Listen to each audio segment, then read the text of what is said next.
ক্ষমতার পালাবদলের পর তার হাওয়া লেগেছে বাংলাদেশের সর্বোচ্চ আদালতেও।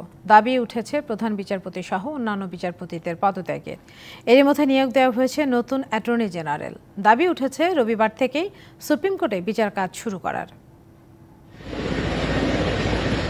ছাত্র জনতার অভ্যুত্থানের পর 5ই আগস্ট সোমবার পদত্যাগ করে দেশ ছেড়ে পালান শেখ হাসিনা।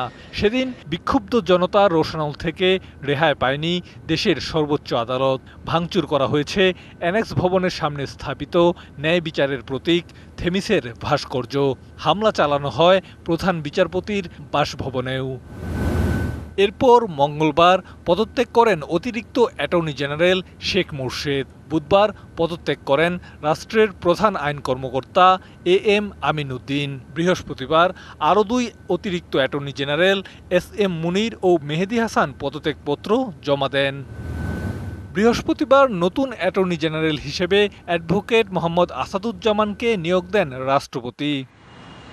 এর আগে 7ই আগস্ট রাতে সুপ্রিম কোর্টের বিচার কাজ অনির্দিষ্টকালের জন্য স্থগিত করেন প্রধান বিচারপতি ওবায়দুল হাসান। এদিন রাতেই প্রধান বিচারপতির পদত্যাগ দাবি করেন বৈষম্য বিরোধী ছাত্র আন্দোলনের সমন্বয়ক নাহিদ ইসলাম। 8ই আগস্ট সংবাদ সম্মেলন করে রবিবারের মধ্যে সুপ্রিম কোর্টের বিচার কাজ শুরু করার আলটিমেটাম দেন সুপ্রিম কোর্ট আইনজীবী সমিতির সভাপতি মাহবুব উদ্দিন খোকন।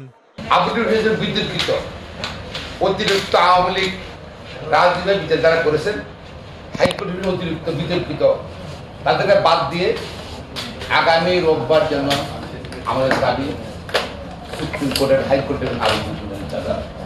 এছাড়া পৃথক এক সংবাদ সম্মেলনে প্রধান বিচারপতি সহ সুপ্রিম কোর্টের 50 জন বিচারপতির পদত্যাগ দাবি করেছেন সৈয়দ মামুন মাহবুবের নেতৃত্বাধীন একদল আইনজীবী।